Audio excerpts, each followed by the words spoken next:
سلام هموطنان عزیز، آرزوی صحت سلامتی شما را دارم. امیدوار هستم هر جای دنیا باشین جور صحت سلامت باشید. شما را به یکی دیگر از برنامه‌های روحی با مردم خوش آمدید میگم. خدا کند که برنامه امروز ما هم مورد پسند شما قرار بگیرد.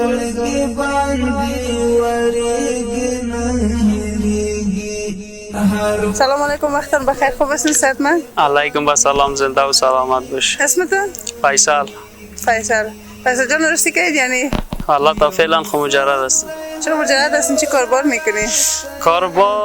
کار دوام میکنم، در ضمنش محصل هستم دیگه. به خاطر مصارف عروسی زیاد گزاف است، تویانه بسیار بالا رفته. یعنی در چون خودم از کابل هستم، وقت سابقات کابل قد تویانه رواج نبود، الان نمیال 2 لک 3 لک میگیرن دیگه. به خاطر زمین دلایل. خب به خاطر مصرف های زیاد، اگر در افغانستان فرهنگ عروسی های دست جمعی ایجاد شود، نظر خودت چی است؟ والا فرهنگ عروسی های دست جمعی در کل عروسی دست جمعی خوب است، به خاطر مصرف بسیار کم داره. یک دلیل دومش یک نشاندهنده یک اتفاق اجتماعی ملی مردم نشان میده. یعنی مردم روزی هستند به پول بسیار کم، مصرف بسیار کم، 2 زوجه به یک دیگه برسانن، عروسی بکنن. از دید ما بسیار خوب است که کارا عروسی های دست جمعی. اگر متواتر امیدیه که چیزی جز فرهنگ ما می بود، شما هم مجبور میشین در عروسی های دست جمعی عروسی کنی؟ خب این حال تیاگه پس عروسی تنها به این معنا نیست کسی همسفر زندگی خود تعیین کنه. بسیار کسا از اهداف داره، به مو اهداف خود که رسید بعد از او میخواد عروسی بکنه. خودم شخصا دانشگاه مانده، دانشگاه خلاص شوه، زمینش مسئله شوه. بله مشکل نداره، هنوز خوب نیکی را پرسش. چطور میتونیم همین فرهنگ عروسی های دست جمعی را در افغانستان ما رواج بسازیم؟ عروسی های دست جمعی یگانه مرجعی که مردم بسیار اعتقاد دارند، یعنی مردم گپشان قبول میکنه از ملایمای ما مسجد است. یعنی چون مردم ما که مردم عقیدتی است، کشور ما کشور اسلامی است، زیادتر احترام قائل هستند به علما. اگر علما چنین شرایط چنین زمینه را مساعد بسازه به جوانا، به نظر ما از این طریق امکان پذیر است. هر وخت می بزرگی باندی وریگی نهیریگی ظالم بیلتون خوهی. سلام علیکم برادرتون، خوب هستین؟ جان جور از بخیر هستی بر جان. اسمتون؟ اسم ما سید محمد. سید محمد، باشنده این منطقه؟ باشنده از این بلاک هستیم ما. سید محمد شما عروسی کردین؟ بله سید ما. چند اولاد دارین؟ ما 6. چند سال پیش عروسی کردین؟ یک 15 سال میشه. 15 سال پیش. میشه برام بگین شما به شکل انفرادی عروسی کردین یا در گروهی؟ نه ما دیگه تنهایی عروسی کردیم. به شکل انفرادی عروسی کردین؟ در زمان که عروسی کردین چند مصرف شرط داره؟ 3 لک آمده بود. حالا خب بلند آمده، موقع هم 3 لک زیاد است. اگر در افغانستان ما شما در عروسی های دست جمعی ایجاد شود، این جزئی از فرهنگ ما شود، نظر شما چی است؟ نظر ما این است که یک ذره گزاف نباشه، باید پاهان باشه که مردم بیچاره از مسکین است، بیادر پیسه ندارن که بیادر عروسی صحیح کنن. بیادر هم چیزی که ناتوان، بیادر چیزی که واسه یک مسلمان میرسه باید نما قدر شود دیگه، چیزی که شریعت است. به نظرتان اکثریت جوانان ما تا امروز چرا به شکل مجرد باقی موندن؟ خب بیچاره بی پول هستن، پیسه ندارن، چیز ندارن، مثلا در عروسی رسیدن نمیدونن، مسکینا رو بیادر تو حواره هستن. برای ما بگوییم که چطور میتونیم همین فرهنگ عروسی های دست جمعی را در افغانستان رواج بسازیم؟ والا خوب است، و اقتصادی ما بسیار خوب است. شما چطور میتونیم همین یک کار در افغانستان رواج کنیم؟ والا دیگه مثلا نمی رسانه ها باشه ان شاء الله میشه، ان شاء الله کار میشه، اگر نباشه نمیشه. بعضی فامیلا مصرف بسیار گزاف و بالای داماد میمونن. خب این مردم ها دیگه این کارا میکنن، بچه‌ها بیچاره مجرد ماندن، تو بعد عروسی کردن نمیتونن، پیسه نیست.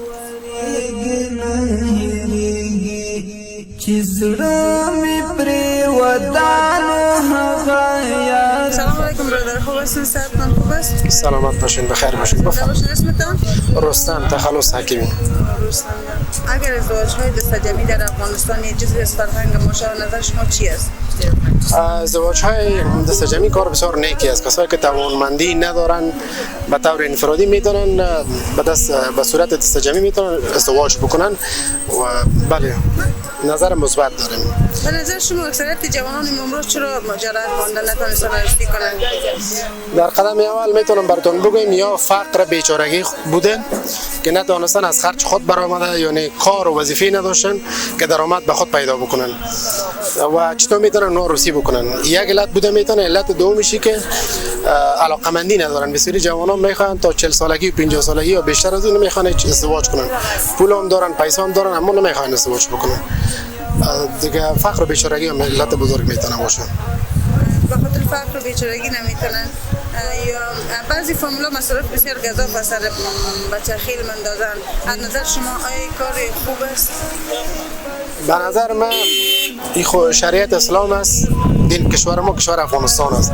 مطابق دین اسلام شریعت اسلام چیزی که در نکاحش در مهریش انداخته میشه براش گفته میشه مطابق همون باید پرداخت بکنن و بیشتر که جهیزیه میمونن و اول ببینن که بسیاری فامیلا هستن علاقه ندارن که دختر خود به یک بچه بتن یا نمیخوان که بچهشون همون طبقه اوناست بگیرن فامیلایشون یا بهانه میکنن چیز بسیار میمونن یا مثلا مهریش همه چیزش یک ظلم میکنن داخل. لازم چیز مستقیم جواب بده.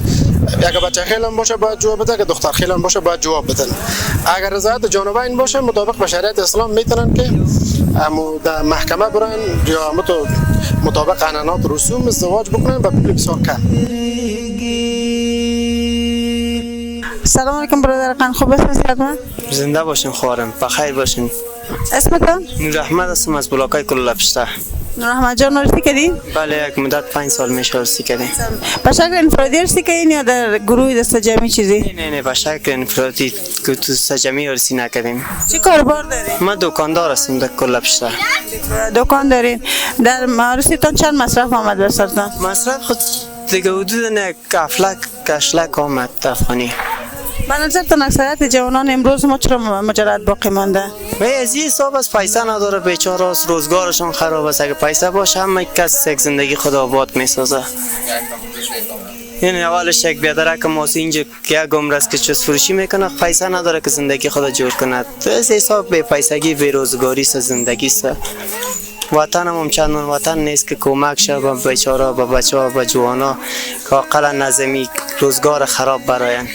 به نظر خودت که رشدی کردی و مصرف گزاف هم سرتان آمده درست است، آیا در خوب است که رشدی های دستجمعی ایجاد شود یا هم رشدی انفرادی هر کس به شوق خود داشته باشه؟ والا که دستجمعی و چیز شود احتمال مصرف کم هم داره که چیز شود. کسی که اقتصادش صحیح است و میتونه به شوق خود که گارسی تنهایی به خود بگیره، او باز با اقتصاد زندگی هر کس تعلق داره.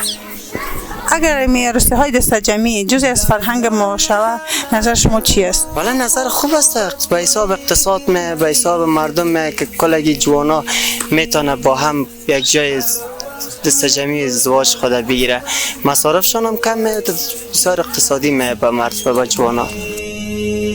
یو څوک د همیشه راته یادېږي. سلام علیکم، وقت بخیر، خوب هستین؟ صحتمند؟ علیکم سلام بر شما، زنده باشین. بفرمایید. اسمتان؟ اسم ازمرای. ازمرای رشدی کردین؟ بله جان رشدی کردین. چند سال میشه؟ تقریبا مدت 10 سال میشه. 10 سال میشه. چند اولاد داری؟ شکر 4 تا اولاد دارم. ماشاءالله، خدا نگاهشون کنه. شما به شکل گروهی رشدی کردین یا انفرادی؟ نه خیر انفرادی رشدی کردیم. در انفرادی چند مصرف تان آمد؟ تقریبا دیگه در مدت یک 10 لک روپیه مصرف آمده باشه، شاید زیادتر هم. مصرف زیاد آمده؟ بله آمده دیگه. آمده. چند توی ندادی؟ 2.5 لک روپیه توی ندادیم. براتون سخت تمام نشد؟ خب سخت بود دیگه، مجبور بودیم که دیگه این کارو میکردیم. اگر به شکل دست جمعی در افغانستان یک فرهنگ ایجاد شود که عروسی های دست جمعی گرفته شود، نظر شما درباره چی است؟ بهتر از عروسی های دست جمعی گذاشته شود. مردم اقتصادی ضعیف است، جوانان فعلا بیکار هستند، وضعیت افغانستان هم خوب نیست. اگر عروسی های دست جمعی شود این به نفع جامعه و فامیل کلگی است. بهتر است. خودتان اگر در عروسی های دست جمعی می بود شما خودتان در یک چیز شرکت که عروسی میکردین؟ طبعا اشتراک میکردیم، چرا نه؟ به نفع بوده. بله به نفع ما بود. فامیلایی که بسیار مصرف غذا در بالای داماد میموند، از مثلا ایدی و براتی و خلاص بعضی رسم و رواجای دیگی که است ایجاد میکنن، نظر شما درباره یک فامیلا چی است؟ این رسم و رواج از سابق مانده، چون نمیشه کورم از بین برد. هر چیز به اندازه اگر کم بگیره بهتر است. در تویانه چی گفتین؟ در برای تویانه اینو میگفتن این دارم که جوانا کلش مجرد میمونن، یک بار تویانه رو کم بگیرن. تشکر میکنم از وقتتون. تشکر از شما، بخیر باشین.